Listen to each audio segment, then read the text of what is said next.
I'm so happy today to introduce you to a favorite writer of mine, Susan Luzader, a published writer who's going to tell us just a little bit about how a first book in a three-book series has come to be. And I'm going to begin by reading from the back cover of Wine and Cereal, which is a great title. And can't tell you how many times when I've had cereal, I've missed the wine. And here's from the back cover. Award-winning humor writer Susan Luzader wades through the waters of aging with hope and humility, sometimes making progress, often stumbling in the mud. She chronicles her adventures as a woman of a certain age. Searching for nuggets of truth, she often dredges up clumps of weeds, but gamely presses on. A writer for as far back as she can remember, Luzader learned to tell stories from her father and her aunts. They taught her people remember a story that makes them laugh. Luzader finds humor in her everyday adventures with friends, her children, her grandchildren, her dogs, and in her feeble attempts to outwit aging. Living in Tucson, Arizona, she ends each day with a glass of wine as she watches the desert sunset. So welcome to the short recording and to talking with Writing It Real members about yourself as a writer. So let's start with how you got the exciting news that this was going to be the first of 3 books. It was an email on a Sunday night, and I just happened to be checking and it said 3 books. And I was like, oh, I would have been happy with a 1. Yeah. So that's how I got the news. And then I called Anne, and she does all the formatting and does all that kind of stuff for me. She'd already been working with you, and then you had it out to publishers. And right. Yeah. We tried agents, and agents were like, we can't sell this. They just weren't interested. So we switched to small publishers, and Black Rose popped up right away, said they were interested. And then the day I handed the first part of the manuscript to Black Rose, I got a notification from another publisher that they were interested. So yeah, that's how it goes sometimes. Yeah, right. So when you told me about getting the contract, what was remarkable to me and the envy of every writer I know is the story of you starting this blog in which you publish short pieces about aging, about being newly divorced at an older age. And your blog was becoming not only 1 book, but 3 books. And that is, for most writers, like the hugest success story, to just put your work out there because it's in you to do that, and doors opening. So we go into that in the print interview, which is going to appear as our November article along with our short recording here. But if you would like to tell us just a little bit about the inception of the blog and how it continues today. Sure. I'd been married for 42 years, and my husband left, and I'm a writer. So how do I process that with writing?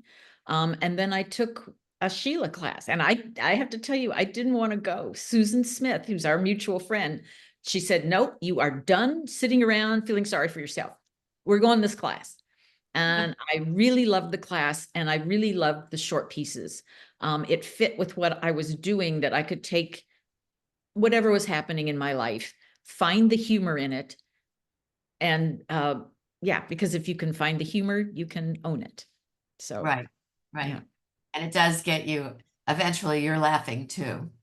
Yes, absolutely. It just kind of takes this situation and turns it sideways a little, and then it's not as overwhelming and not as and then publishing a blog gave you a sort of instant gratification, like, okay, I wrote a piece, I think it's done or done enough. I'm releasing it to my readership. And it seems like you did a good job of building an audience for your blog. Yes, and it took work, and in the first part, I was not even interested in publicizing. I simply was doing this as therapy, that this was for me, and then I would stuck it out there and probably 10 people read it. And then I had taken a bunch of these or shown them to an editor here in Southern Arizona. And she said, oh, this is definitely a book, but you need a bigger platform. That was a new word to me, platform. So I had professional help getting the blog looking more professional, getting it more out more often than once a week. And then this person that's helping me also, we started advertising on Facebook, and boy, it clicked like that with the Facebook readers. I have 25,000 followers on Facebook. It's my audience, I guess. Wow. So, and I'm quite sure that when when Black Rose looked at this and they saw, I think at that time we had 20,000, and they saw 20,000, then they thought, okay, well, we have an automatic market for this book. Yeah. And that's apparently the new thing, is that you build that platform before you get the publisher. Absolutely. They want to know people are already reading you.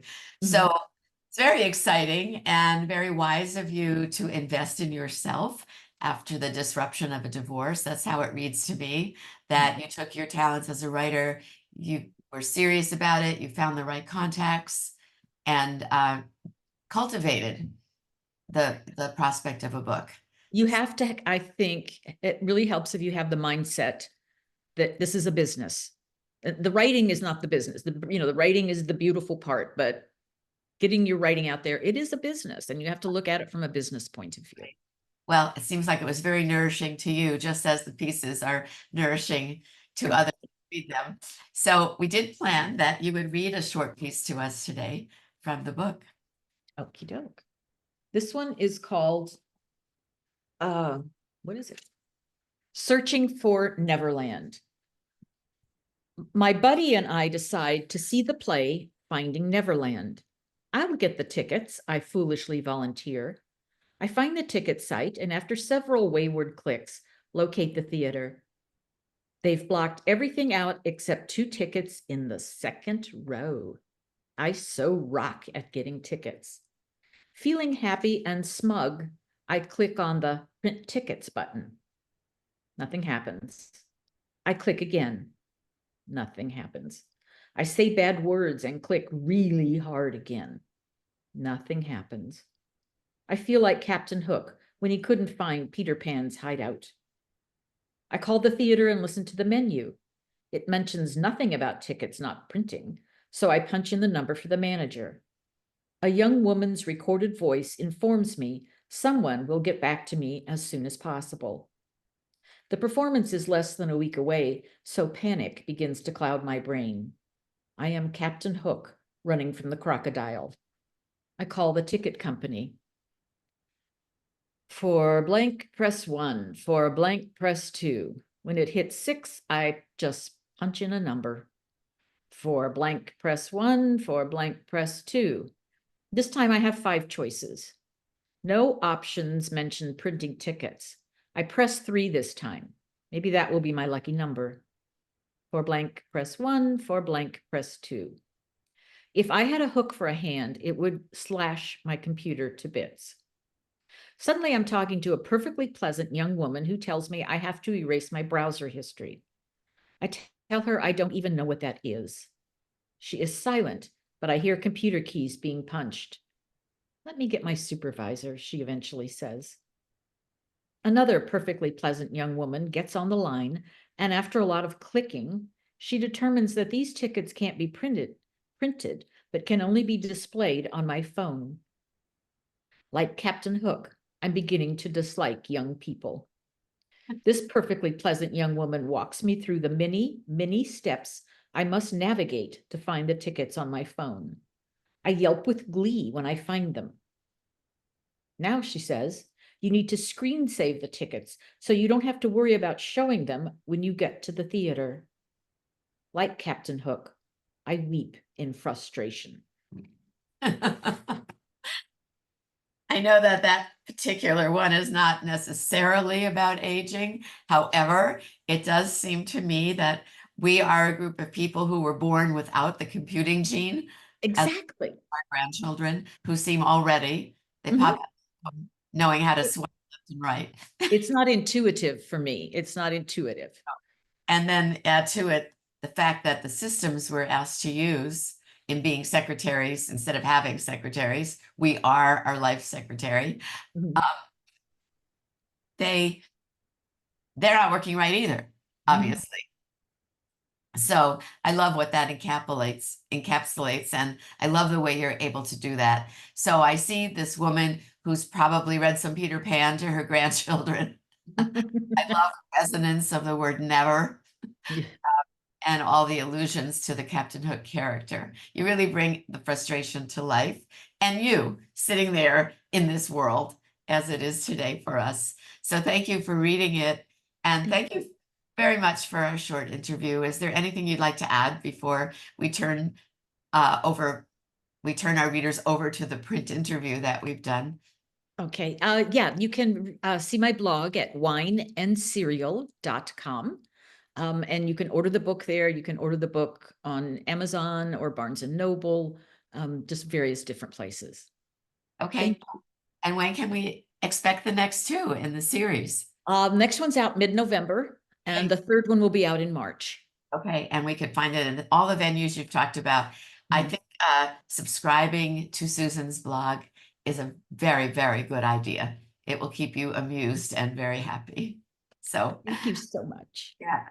Well, bye for now, and I hope people enjoy the lengthy interview that we did by email. All righty then. Bye. Bye. Thank you.